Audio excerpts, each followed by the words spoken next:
The door creaked open just a crack in the middle of the storm, and Evelyn's heart hammered against her ribs as she stared at the stranger standing in the rain. Water dripped from his dark hair. His clothes clung to a frame that spoke of strength she'd never dared imagine touching her own skin. And his eyes, dear God, his eyes, gleamed like wet embers in the lightning's flash. "Just for tonight," he said, his voice cutting through the thunder with a warmth that made her knees weak. "I only need shelter until morning." She should have said no. Every rational thought screamed at her to close the door, to retreat back into the safety of her small kitchen where the radio played old songs and the smell of cornbread still lingered from supper. But the old customs ran deeper than fear, deeper than the shame that had kept her hidden behind loose aprons and lowered eyes for 28 years. No one denied shelter to a traveler on a stormy night.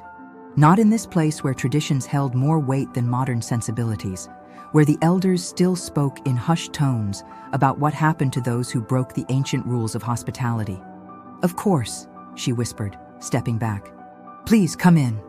Lightning illuminated his face as he crossed the threshold, and for just a moment, Evelyn could have sworn she saw something ancient in his features, something that made her pulse race with a mixture of terror and fascination she'd never experienced. He was tall, broader than any man who'd ever set foot in her small cottage, and when he smiled, a careful, almost hesitant expression, she felt her carefully constructed walls begin to tremble. "I'm Damien," he said, water pooling at his feet on the worn wooden floor. "And you're very kind." She wanted to laugh at that. Kind. If only he knew how long it had been since anyone had used such a word to describe her. The woman who bought her groceries at dawn to avoid the stairs. The seamstress who took in mending work but never attended the community gatherings where it might be discussed. The recluse who'd learned to make herself invisible because visibility meant judgment, and judgment meant pain. "Evelyn," she managed, wrapping her shawl tighter around her soft curves. "You must be freezing.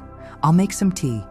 As she busied herself in the kitchen, lighting the wood stove and pulling down her grandmother's good cups, she was hyper-aware of his presence in her small living space.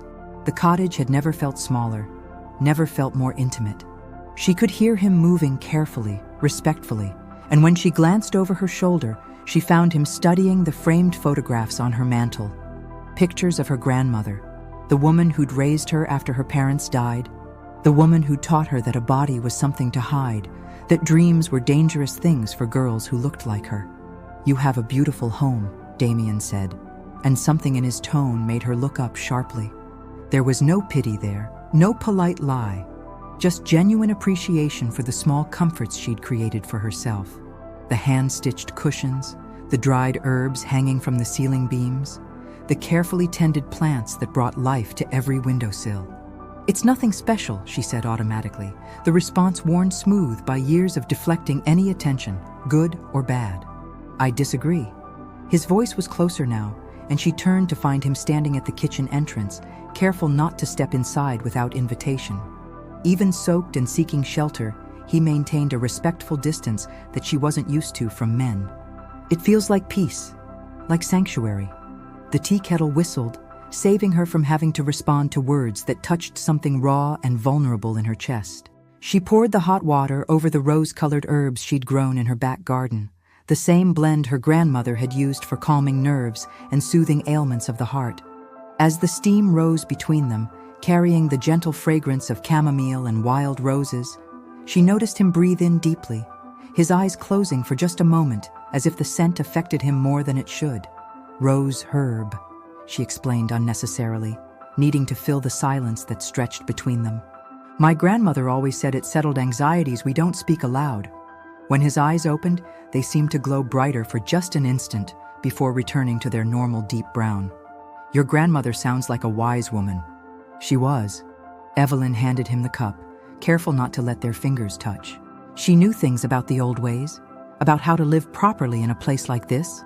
"And what did she teach you about strangers who come calling in storms?" The question was asked lightly, but there was something underneath it that made her study his face more carefully. In the lamplight, with his hair beginning to dry and his strong features relaxed, he looked almost normal, almost human. But there was something in the way he held himself, something in the careful precision of his movements that whispered of secrets she couldn't quite name. "That hospitality is sacred," she said finally. "That we welcome those who need shelter, and we ask no questions that aren't freely offered." He smiled at that, but it was a complicated expression, relief and sadness tangled together. "Your grandmother was indeed wise." They sat in the living room, on opposite ends of her small sofa, the storm raging outside while warmth and safety cocooned them within. Damien spoke little about himself, deflecting her polite questions with easy charm, but he listened, truly listened, when she found herself talking about things she'd never shared with another soul. About the quiet satisfaction of her needlework, the way she could lose herself for hours in the rhythm of stitching. About the radio programs that kept her company in the evenings, the old songs that made her grandmother's cottage feel less empty. "You have skilled hands," he said, when she showed him a quilt she'd been working on, the pattern complex and beautiful in shades of deep blue and silver. "This is art." Evelyn felt heat creep up her neck. "It's just something to keep busy." "No."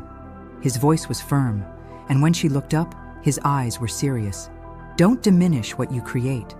Beauty like this, it matters. It brings light into the world." She'd never had anyone look at her work like that, with genuine respect and admiration. The few times she'd shown her sewing to others, it had been dismissed as a nice hobby, something to pass the time until she found a husband and had real responsibilities. But Damien studied the intricate stitching like it was something precious, something worthy of attention and praise. "I've never," she started, then stopped, unsure how to voice the thought that was forming. "Never what?" "Never had someone see it that way, see any of what I do that way." Something shifted in his expression, a flash of anger that wasn't directed at her. Then they weren't looking hard enough. The words hung between them, heavy with implication. Outside, the storm was beginning to ease, the thunder moving farther away, but neither of them mentioned it. Neither of them suggested that morning was coming, that this strange, intimate bubble they'd created would soon have to burst. Instead, Damien asked about her herbs, about the cottage, about the traditions of the community she'd grown up in. And slowly, carefully, he began to share pieces of himself in return. He spoke of traveling, of seeing many small communities like hers, each with their own customs and ways of welcoming strangers. He talked about the importance of respect, of consent, of never taking what wasn't freely given. "There are rules," he said at one point, staring into his teacup as if the leaves might hold answers to questions she couldn't hear. "Old rules that govern how we interact with each other, how we form bonds and make agreements. They exist to protect everyone involved." "What kind of rules?" He was quiet for so long that she thought he wouldn't answer. Then, "The kind that ensure nothing happens without invitation, without genuine desire from both sides, without—" He paused, seeming to choose his words carefully. "Without the kind of consent that comes from the heart, not just the mind." There was something in the way he said it that made her pulse quicken, made her aware of the space between them on the sofa, of the way the firelight played across his strong features. This was dangerous territory, this feeling that was growing in her chest like a seed that had been planted in fertile ground. She'd spent so many years believing that love, desire, passion, all of those things were for other women. Women who were smaller, prettier, more deserving of a man's attention and care. But looking at Damien in the flickering light of her small living room, seeing the way he looked at her like she was worth listening to, worth respecting, worth treasuring, she felt the first crack in the armor she'd built around her heart.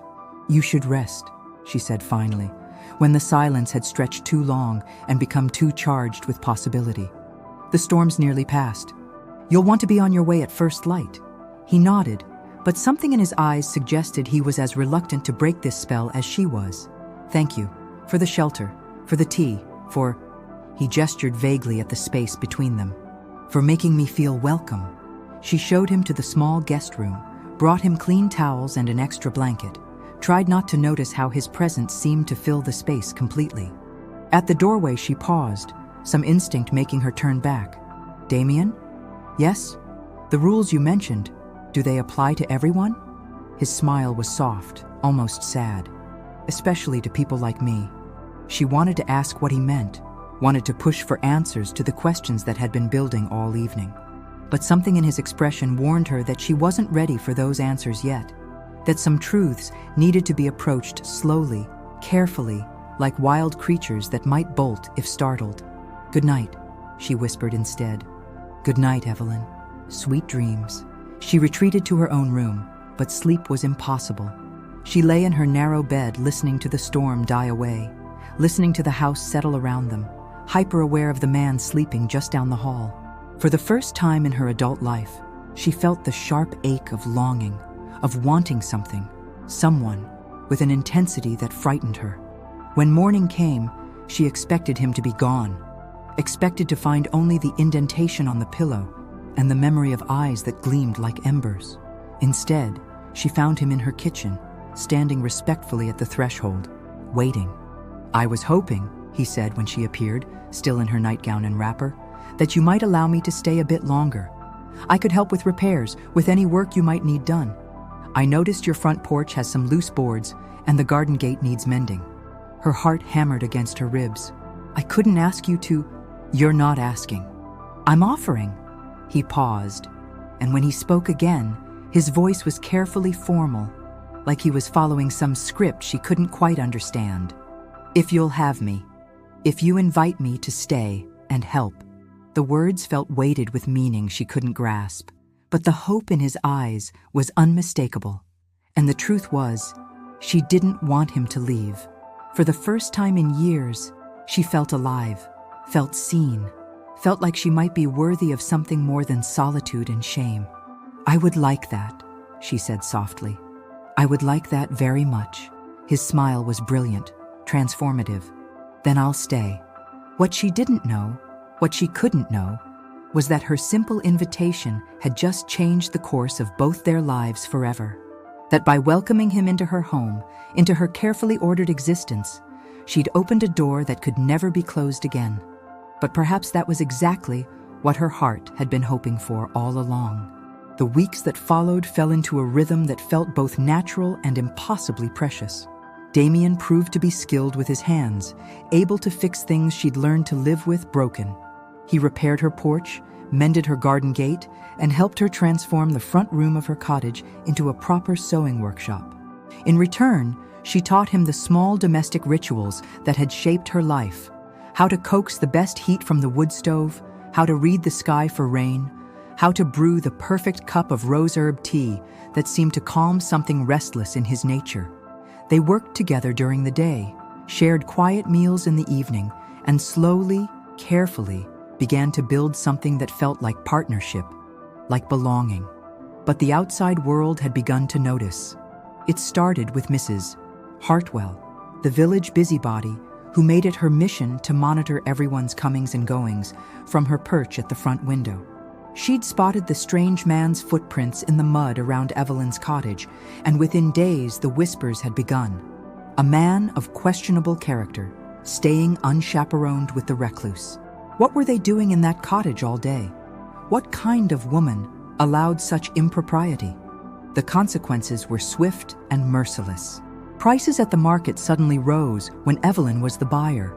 Invitations to community gatherings stopped arriving. The women who'd once brought her mending work found other seamstresses, despite the superior quality of her stitching. "I should go," Damien said one evening after she'd returned from town with defeat written in every line of her body. "I'm causing you harm." "No." The word came out fiercer than she'd intended, surprising them both. "I won't let them dictate how I live. I won't let their small minds and smaller hearts decide what I'm allowed to want." That night, as she lay in bed listening to him move quietly through her house, Evelyn made a decision that would have terrified her just weeks earlier. If the community was going to judge her anyway, if they were going to treat her like a pariah for daring to let a man into her life, then she would give them something worth talking about. She would stop hiding. The next morning, she began work on a dress unlike anything she'd ever made for herself. Deep blue silk that brought out the color of her eyes, cut to flatter her full figure rather than disguise it.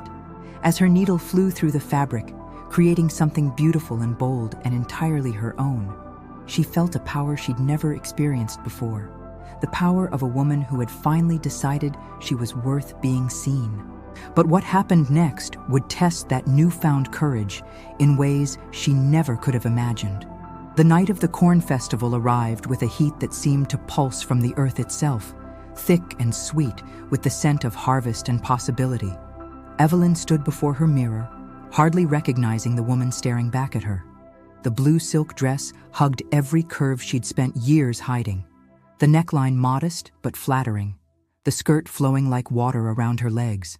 For the first time in her life, she looked at her reflection and felt beautiful. "You're stunning." Damien's voice came from behind her, rough with an emotion that made her skin flush. She turned to find him standing in the doorway, his eyes dark with something that might have been hunger. Absolutely stunning. Her hands trembled as she smoothed the silk over her hips. "I've never worn anything like this in public. Never let myself be seen this way." "Then they're fools for not seeing what was always there."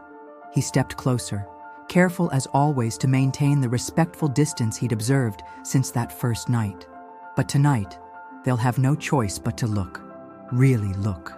The village square had been transformed for the festival, strung with lights that cast dancing shadows across the gathered crowd. The smell of roasted corn and cinnamon filled the air, mixing with the sound of fiddles tuning up for the evening's dancing. Evelyn felt every eye turn toward her as she walked through the crowd, Damien a reassuring presence at her side. The whispers started immediately. She could hear fragments, shameless, improper. What does she think she's doing? But for the first time in her life, she held her head high. The dress moved with her like it had been made for this moment, and when Damien offered his hand for the quadrille, she took it without hesitation. The first touch of his palm against hers sent fire racing up her arm. His skin was cooler than it should have been on such a warm night, but his grip was sure and strong. As the music began and they fell into the familiar steps of the dance, Evelyn felt something shift inside her chest. This was what she'd been missing all these years, this connection, this partnership, this feeling of being cherished and desired. "You're trembling," Damien murmured as they circled each other, his eyes never leaving her face. "I'm terrified," she admitted, "and exhilarated, and more alive than I've ever been." His smile was brilliant, transformative. "Good. That's exactly how you should feel." Around them, other couples moved through the dance, but Evelyn was aware only of Damien. The way his hand settled at the small of her back during the turns, protective and possessive. The way he looked at her like she was the only woman in the world, like her soft curves and gentle spirit were treasures beyond price. When the music swelled and he spun her out, then drew her back against his chest, she felt dizzy with want. "Evelyn," he breathed against her ear, and something in his voice made her look up sharply. In the flickering light of the festival lanterns, his eyes seemed to glow with their own inner fire. For just a moment, she could have sworn she saw something inhuman in their depths, something ancient and powerful and barely contained. But then, the music ended, and the spell was broken by the sharp voice of Mrs. Adelaide Blackthorne, the eldest member of the community council. "Well," the old woman said, her tone dripping with disapproval, "I see our little seamstress has decided to make quite the spectacle of herself." The crowd around them grew quiet, sensing drama. Evelyn felt her newfound confidence waver under the weight of Mrs. Blackthorne's judgment, but Damien's hand found hers, squeezing gently. "I think she looks beautiful," he said, his voice carrying clearly across the sudden silence. "Any man would be honored to dance with such a graceful partner." Mrs. Blackthorne's eyes narrowed, focusing on Damien with the intensity of a hawk studying prey. "And you are?" "A guest in your lovely community," Damien replied smoothly. "One who's been shown remarkable kindness by Miss Evelyn." Kindness. The word was loaded with implication. "Yes, I imagine you've been shown quite a bit of kindness." Evelyn felt the familiar burn of shame rising in her throat, but before she could speak, before she could apologize or try to explain, Damien stepped forward. "I'm not sure I appreciate your tone," he said quietly, but there was steel underneath the politeness. Miss Evelyn has been nothing but proper in all her dealings with me. If you're suggesting otherwise, I believe you owe her an apology." The crowd drew in a collective breath. No one spoke to Mrs. Blackthorne that way, especially not strangers. The old woman's face flushed red with anger, but before she could respond, the festival announcer called for the next dance. "Perhaps we should continue this conversation another time," Damien suggested, offering Evelyn his arm. "When cooler heads can prevail." As they walked away, Evelyn heard Mrs. Blackthorne's voice rising behind them, sharp with outrage. "Mark my words, something will be done about this. The standards of this community will not be undermined by impropriety and outside influence." "I've ruined everything," Evelyn whispered, her earlier confidence crumbling. "She'll turn everyone against me now, against us." Damien stopped walking, turning to face her fully. In the soft glow of the lanterns, his face was serious, almost grave. "Evelyn, look at me." She raised her eyes to his, seeing her own fear reflected there along with something else, a fierce protectiveness that made her breath catch. "You haven't ruined anything," he said firmly. "You've done something brave and beautiful. You've shown them who you really are, and if they can't see the gift in that, the failing is theirs, not yours. But Mrs. Blackthorne is a frightened old woman who sees change as a threat." His voice gentled. "But not everyone here thinks like her. Look around you." Evelyn glanced around the festival square and was surprised to see several younger women watching them with something that looked like admiration. Sarah Mills, the baker's daughter, gave her a small, encouraging smile. Even old Mr. Patterson, who ran the general store, nodded approvingly when their eyes met. "You see," Damien said softly, "you're not as alone as you think." The rest of the evening passed in a blur of music and dancing and stolen glances. Damien never left her side, his presence a steady anchor in the storm of emotions swirling through her. When they finally returned to her cottage, both were quiet, the weight of what had happened settling between them. "Thank you," Evelyn said as they stood in her small living room, suddenly awkward with each other in a way they hadn't been since that first night. "For defending me, for standing with me. Always," he said simply. "For as long as you'll have me." There was something in the way he said it that made her study his face more carefully. "Damien, what aren't you telling me?" He was quiet for a long moment, seeming to wrestle with himself. When he finally spoke, his voice was careful, measured. "There are things about me, about what I am, that you don't know. Things that might change how you feel about this, about us." Her heart stuttered. "What kind of things?" "The kind that are better shown than told." He moved toward the door, then stopped, his hand on the knob. "But first, I need to know. Do you trust me?" The question hung between them, heavy with implication. Outside, she could hear the distant sounds of the festival winding down, voices calling goodnight, the clip-clop of horses' hooves on cobblestones. Her small cottage felt like its own world, separate from everything else. "Yes," she said, and meant it completely. "I trust you." Something shifted in his expression, relief and something else, gratitude perhaps, or wonder. "Then tomorrow night, when the moon is full, meet me in the garden. There are things I need to show you, things I need you to understand before we go any further." He left her then, but not before pausing at the threshold. "Evelyn?" "Yes?" "What happened tonight? The way you carried yourself, the courage you showed. It was magnificent. Don't let anyone convince you otherwise." The next day brought consequences, just as she'd expected. Mrs. Blackthorne arrived at her cottage before noon, flanked by 2 other council members, their faces grim with purpose. "Evelyn Carter," Mrs. Blackthorne announced without preamble, "the council has decided that your recent behavior is unbecoming to the standards of this community. Effective immediately, you are no longer welcome at community gatherings, and we strongly advise local residents to seek their tailoring needs elsewhere." The words hit like physical blows, but Evelyn found herself standing straighter instead of cowering. "On what grounds?" "Moral turpitude," Mrs. Blackthorne replied crisply. "Unseemly behavior with a man of unknown character. Flaunting yourself in a manner designed to encourage impropriety." I danced at a community festival, Evelyn said evenly. I wore a dress I made myself. I've done nothing wrong. You've been living unchaperoned with a strange man for weeks, one of the other council members interjected. The impropriety is obvious. He's a guest in my home, Evelyn replied, surprised by the steadiness of her own voice. A guest who's helped me repair my property and asked for nothing in return. If you find hospitality improper, perhaps you should examine your own hearts. Mrs. Blackthorn's eyes flashed with anger. Don't you dare lecture us about morality, girl.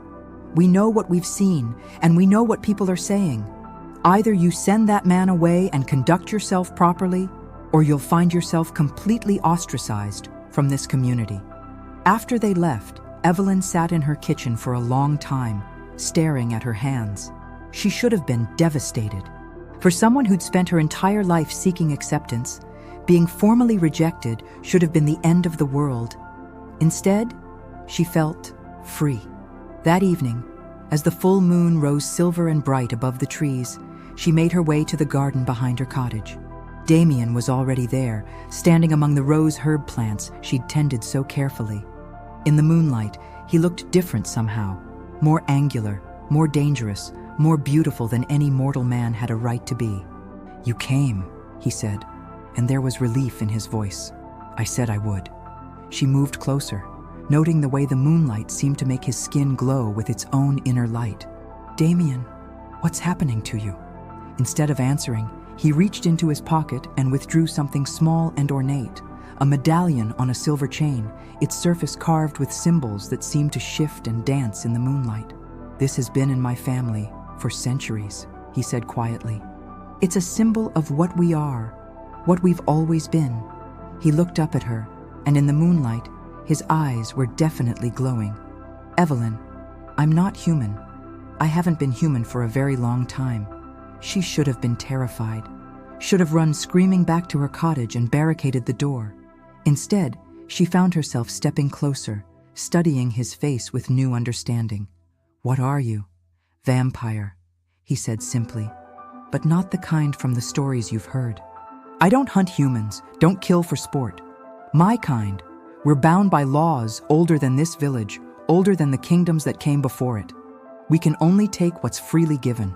We can only stay where we're truly invited.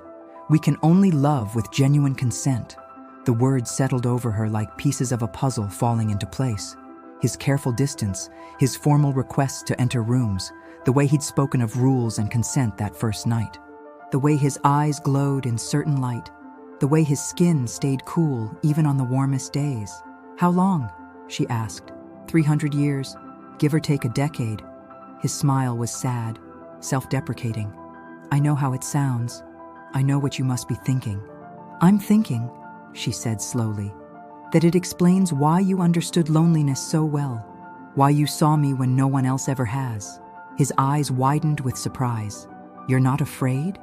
Evelyn considered the question seriously. Was she afraid? Yes, in some ways. This was bigger than anything she'd ever imagined, stranger than any story her grandmother had whispered on long winter nights. But underneath the fear was something else, a recognition that felt like coming home. I'm afraid, she admitted, but not of you. Of what this means, of how much everything is about to change, but not of you. He moved closer then, and she could see the desperate hope in his eyes. Evelyn, I need you to understand what you're choosing. If we continue down this path, if we make this real, there's no going back.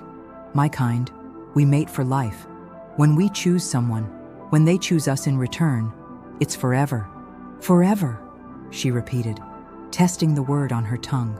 Forever. And there are prices to pay, transformations that can't be undone. You'd have to leave this place eventually, leave everything you've known. You'd have to become something new. She thought about the cottage that had been her prison as much as her sanctuary, about the community that had just formally rejected her, about the life she'd been living, safe and small and achingly lonely. Then she thought about the man standing before her, who'd seen her worth when she couldn't see it herself, who'd defended her honor and cherished her gifts and made her feel alive for the first time in her 28 years. What kind of transformation? His smile was soft, wondering. The kind that would let you live alongside me for centuries instead of decades. The kind that would enhance what you already are instead of changing your fundamental nature. You'd still be you, Evelyn. Just more. She reached out then, taking the medallion from his hands and studying its intricate carvings. In the moonlight, she could see that one of the symbols looked remarkably like the rose herb that grew wild in her garden. "This plant," she said, tracing the carved symbol with her fingertip.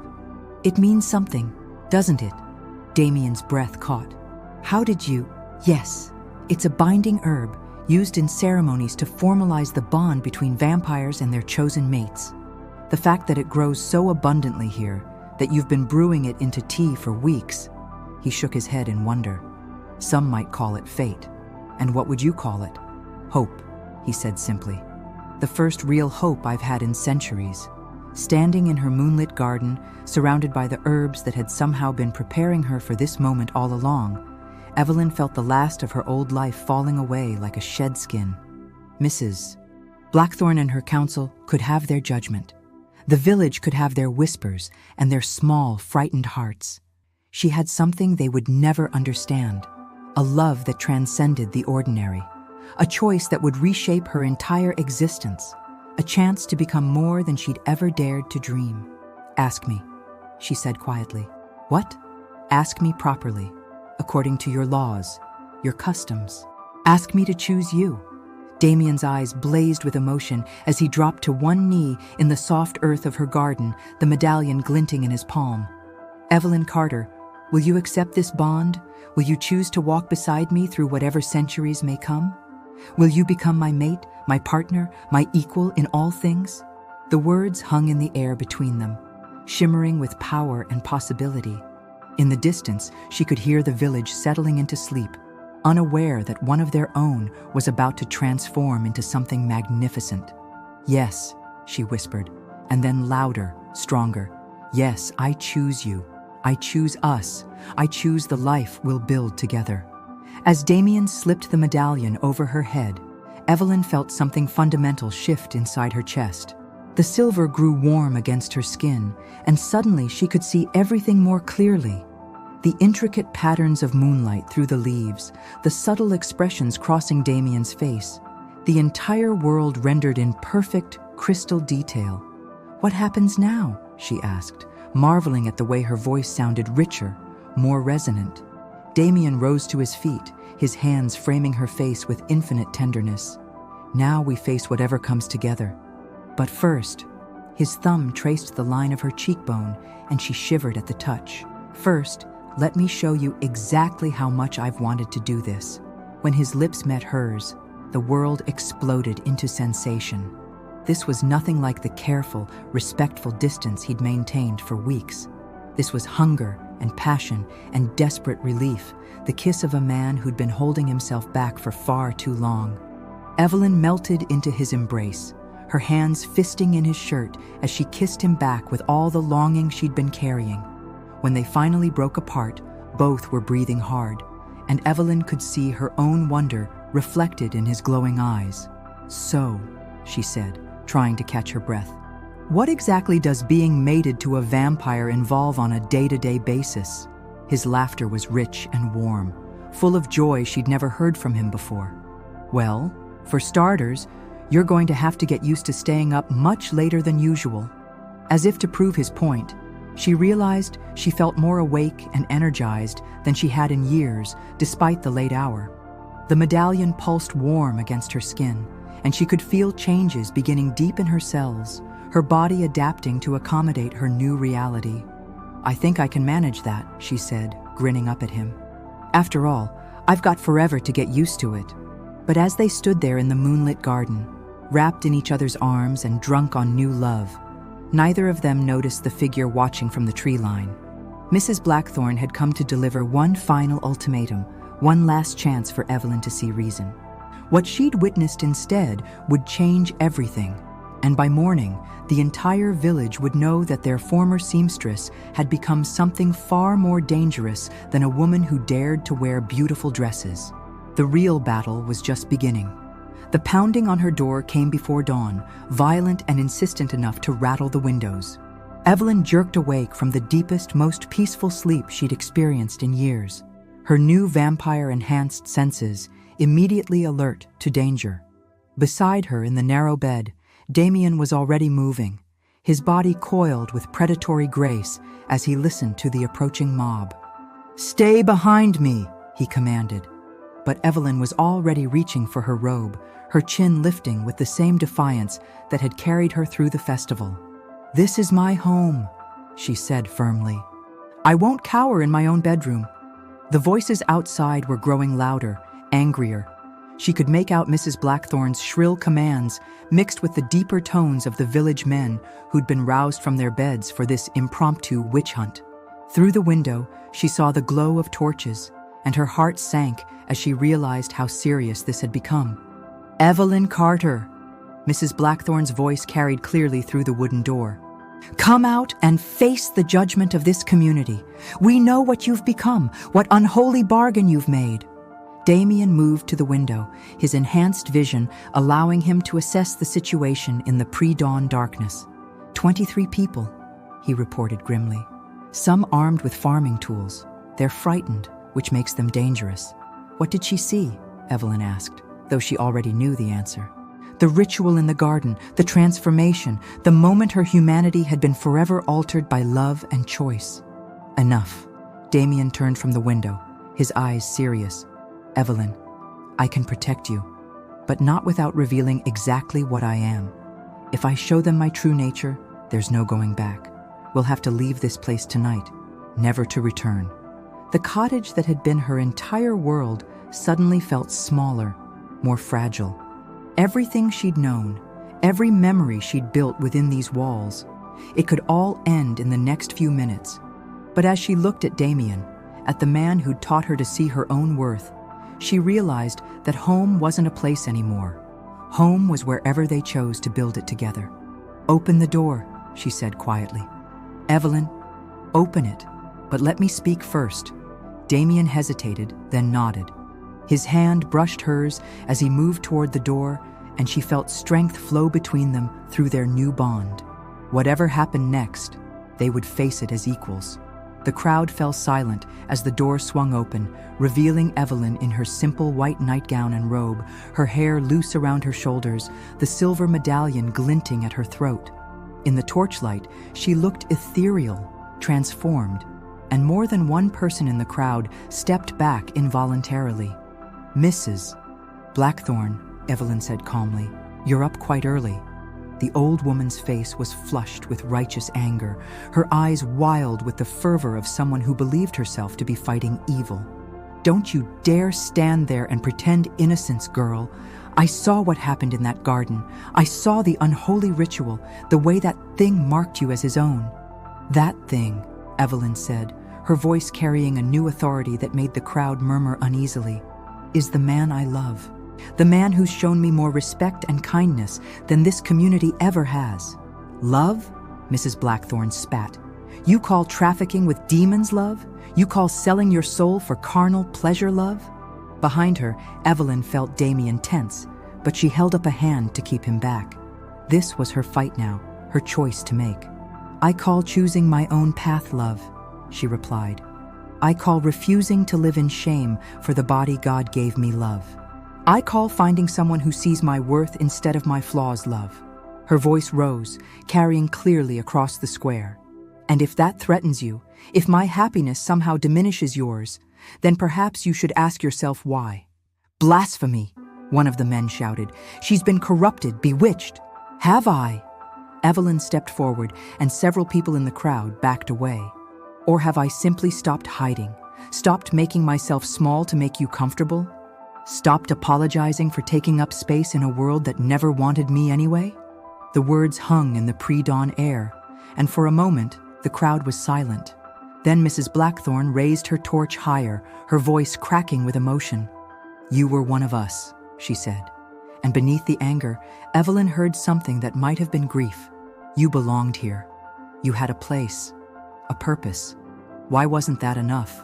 The question struck deeper than any accusation could have. Because hadn't she wondered the same thing?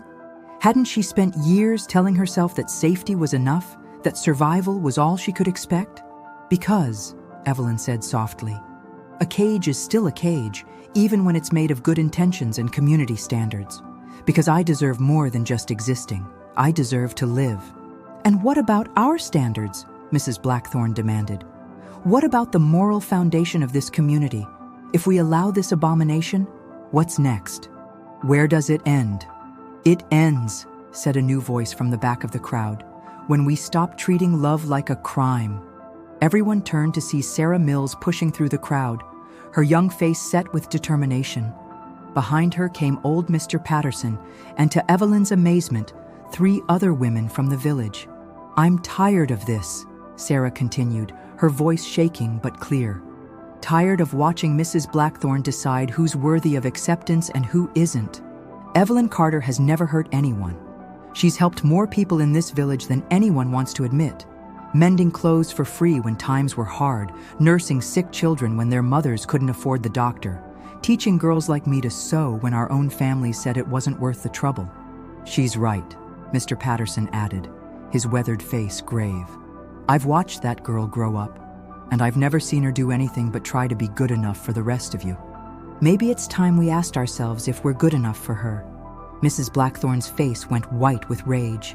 You don't understand what you're defending. That man, that creature, he's not human. I saw him in the moonlight, saw his eyes glow like a beast's. He's corrupted her, turned her into something unnatural. The crowd began to murmur again, fear overriding sympathy. Evelyn felt the moment slipping away, felt the tide turning back toward violence and rejection. But then Damien stepped forward, moving with fluid grace to stand beside her. She's right, he said simply, his voice carrying easily across the square. I'm not human. I haven't been for centuries. The crowd erupted in shouts and screams, but Damien continued speaking, his voice somehow cutting through the chaos. But I'm not a monster. I'm bound by laws older than this village, laws that prevent me from taking what isn't freely given. I cannot hurt Evelyn, cannot corrupt her against her will. Everything that's happened between us has been her choice. Liar! Mrs. Blackthorne shrieked. Demon! Seducer! If I were those things, Damien said calmly, would I be standing here now, speaking honestly about what I am? Would I have spent weeks earning her trust instead of simply taking what I wanted? Would I have waited for her invitation, her consent, her love? He turned to face the crowd fully, and Evelyn saw him make a choice that would change everything. His eyes began to glow with that inner fire, his canine teeth elongating slightly, just enough to prove his point without appearing threatening. I am vampire, he said, his voice carrying an ancient authority that made everyone in the crowd take a step back. But I am not your enemy. I have lived for 3 centuries, seen the rise and fall of kingdoms, watched countless communities struggle with change and growth. And I have learned that love, true love, freely chosen, is the rarest and most precious thing in any world. The crowd was silent now, transfixed by his otherworldly presence. When he continued, his voice was gentler, more human. Evelyn chose me, knowing what I am. And I chose her, knowing that it meant binding myself to this place, to these customs, to a life smaller and quieter than any I've lived before. Because she is worth it. Because what we have together is worth any sacrifice. Mrs. Blackthorne rallied first, raising her torch like a weapon. Pretty words from a creature of darkness. But we won't be fooled by... Her words were cut off by a sound that made everyone freeze. The deep, resonant toll of the village bell, the one that hadn't rung outside of emergencies for over a decade. Every head turned toward the church, where a figure stood silhouetted in the belfry. Father Marcus, the elderly priest who'd served the community for 40 years, began to descend the bell tower stairs. The crowd parted to let him through, confusion and uncertainty written on every face. When he reached the front of the group, he studied Damien and Evelyn for a long moment, his weathered features thoughtful. Mrs. Blackthorne, he said finally, his voice carrying the authority of decades, you wake me from prayer with talk of demons and corruption, but I see only 2 people who found something precious in each other. Father, you don't understand. I understand more than you might think. The old priest moved closer to Damien, studying him with sharp eyes that missed nothing. I've read the old texts, the accounts that speak of beings like you. Not all the stories are tales of horror, Mrs. Blackthorne. Some speak of guardians, of protectors who bound themselves to human communities out of love and duty. Damien's eyes widened with surprise. You know what I am. I suspected, Father Marcus admitted. The way you've carefully observed our customs, the respect you've shown for our traditions, the fact that you've brought nothing but healing to one of our most wounded souls. He turned to address the crowd. This man, this being, has done nothing but good in our community. He's helped repair homes, shown kindness to those who needed it, and yes, he's loved one of our own with a devotion I've rarely seen among purely human couples. But the laws, Mrs. Blackthorne began desperately. The laws speak of love, Mrs. Blackthorne, of compassion, of accepting the stranger in our midst. Father Marcus's voice grew stern. They do not speak of turning away those who seek only to belong, to contribute, to build something beautiful with willing hearts. The crowd began to shift, murmuring among themselves. Evelyn could see the uncertainty in their faces, the way fear was slowly giving way to something that might have been acceptance. But she also saw the hard core of Mrs. Blackthorne's supporters, the ones who would never accept anything that challenged their narrow view of the world. "There's more," Sarah Mills called out suddenly, her voice carrying across the square. "Things you all should know before you make your final judgment." She pushed forward, pulling something from her coat, a small, leather-bound book that looked ancient even in the torchlight. "I found this in my grandmother's attic last week, when I was helping clean out her things. It's a journal written by the original founders of this village." Mrs. Blackthorne's face went pale. "What does that have to do with anything?" "Everything," Sarah said, opening the book to a page she'd clearly marked beforehand. "Listen to this. The winter of 1847 would have claimed us all, had it not been for the stranger who came from the eastern mountains.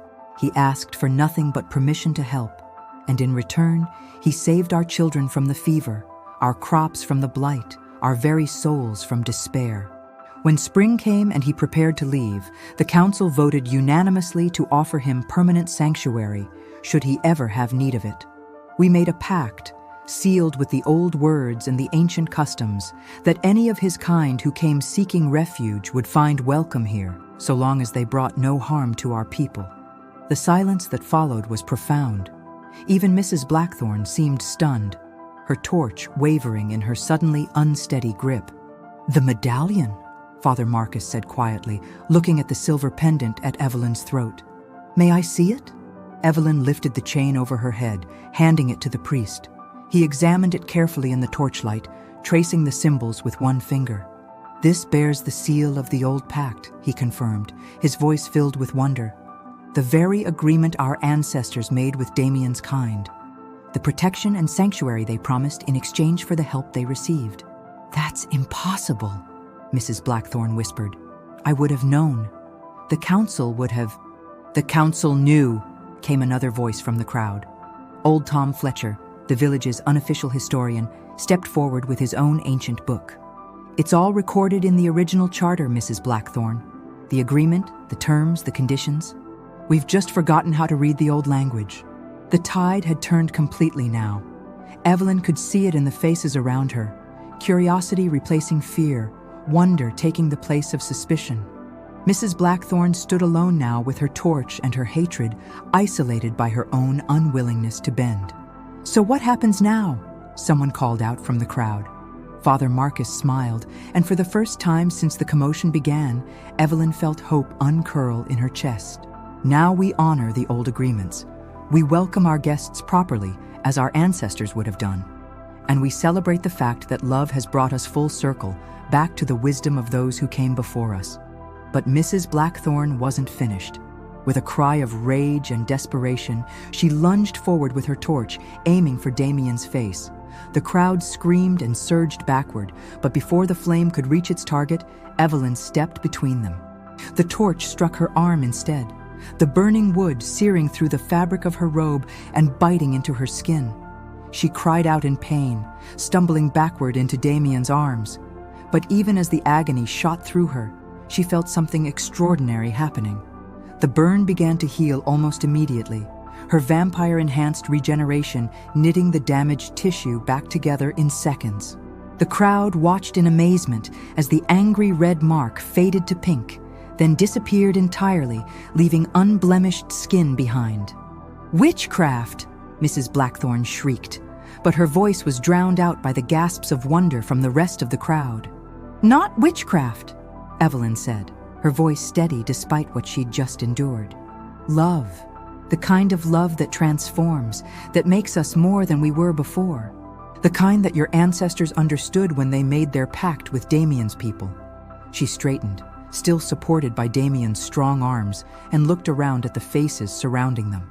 "I'm not the same woman I was yesterday, it's true, but I'm not less human for it. I'm more myself than I've ever been. More confident, more capable, more worthy of the life I want to build. And if that frightens you, if my transformation threatens your sense of how the world should work, then I'm sorry for that. But I won't apologize for choosing love over fear, growth over stagnation, possibility over limitation." The crowd was silent for a long moment, absorbing her words. Then, slowly, one by one, people began to nod. Sarah Mills started to clap, and others joined in until the square rang with applause. Even some of Mrs. Blackthorne's former supporters were smiling now, caught up in the moment's magic. Only Mrs. Blackthorne herself remained unmoved, her face twisted with defeat and fury. "This isn't over," she hissed, backing toward the edge of the crowd. "Mark my words, this abomination will bring nothing but sorrow to this place. You'll see, you'll all see." She melted away into the pre-dawn darkness, taking her torch and her hatred with her. But her departure seemed to lift a weight from the gathering, allowing joy and celebration to flow freely. "So," Father Marcus said with a smile, "I believe congratulations are in order. When shall we hold the formal ceremony?" Evelyn looked up at Damien, seeing her own wonder reflected in his glowing eyes. "Ceremony?" "The binding ritual," the priest explained. "If we're going to honor the old pacts, we should do it properly. With witnesses, with blessings, with all the community's support." He paused, studying their joined hands. "That is, if you're both willing to make this commitment in the traditional way." Damien's voice was rough with emotion when he answered, "More than willing, Father, more than willing." 3 weeks later, on the night of the autumn harvest moon, the entire village gathered in the square for a celebration unlike any in living memory. Lanterns hung from every post and tree, casting dancing shadows across the faces of the crowd. Tables groaned under the weight of food contributed by every household, and musicians had traveled from 3 neighboring villages to provide entertainment. At the center of it all, Evelyn stood beside Damien in a wedding dress of her own creation. Midnight blue silk shot through with silver threads that caught the moonlight like captured stars. The design was unlike anything the village had ever seen, but it was perfectly her, elegant, confident, and utterly beautiful. The ceremony itself blended old traditions with older ones, human customs woven together with vampire rituals that hadn't been performed in centuries. Father Marcus spoke the familiar words of Christian marriage, while Tom Fletcher read from the ancient charter that bound their 2 kinds together. Evelyn and Damien exchanged vows they'd written themselves, promises that spoke of eternity and partnership and love that transcended the boundaries of mortality. When they kissed, sealing their bond before God and community and the watching stars, the crowd erupted in cheers that could be heard for miles. And in that moment, surrounded by acceptance and joy and the promise of centuries together, Evelyn felt truly complete for the first time in her life. The celebration continued long into the night, with dancing and storytelling and toasts to the happy couple. As the evening wound down and people began to drift toward their homes, Evelyn found herself standing at the edge of the square, watching Damien deep in conversation with several of the village men about plans for expanding the autumn festivals to attract visitors from other communities. "You've changed everything, you know," Sarah Mills said, joining her at the edge of the gathering. "Not just for yourself, but for all of us. The whole village feels different now, more open, more welcoming. More like what it could be instead of what it's always been." Evelyn smiled, thinking of the sewing cooperative they'd already begun planning. The way the younger women had started asking questions about the wider world, the subtle but significant shifts in how the community viewed difference and change. "We all changed it together," she replied. "That's how real transformation works. Not one person forcing it on everyone else, but a community choosing to grow." Later, as they walked home through the quiet streets, their cottage glowing warmly in the distance, Damien took her hand and squeezed gently. "Any regrets?" he asked softly. Evelyn thought about the question seriously, considering everything she'd gained and lost in the span of a few short weeks. The old life was truly gone. The hiding, the shame, the careful smallness that had defined her existence for so long. In its place was something vast and uncertain and gloriously alive. "None," she said firmly. "Not a single one." As they reached their front door, their door now, officially and forever, Damien paused with his hand on the latch. "What is it?" Evelyn asked. He smiled, and in the expression she saw echoes of that first night when he'd asked for shelter from the storm. "I was just thinking about the old customs, about how this all started with an invitation, with you opening your door to a stranger on a dark night. And now? Now I get to invite you in," he said, sweeping the door open with a theatrical flourish. "To a life that's ours to build together, to centuries of storms weathered side by side, to a love that will outlast kingdoms and outlive legends." Evelyn laughed, the sound bright and free in the midnight air. "I accept your invitation, husband. I accept it all." As they crossed the threshold together, leaving the old world behind and stepping into something entirely new, Evelyn realized that sometimes the most extraordinary transformations began with the simplest choices. A door opened in trust, a hand extended in friendship, a heart brave enough to say yes to love, no matter how impossible it seemed. The storm that had brought them together was long past, but the shelter they'd built would weather whatever came next. Together, they were strong enough for anything. The cottage door closed behind them with a soft click, and the village settled into peaceful sleep, forever changed by the power of love to transform not just individual hearts, but entire communities willing to embrace the magic of acceptance. In the distance, the church bell tolled midnight, marking the end of one day and the beginning of all the days to come.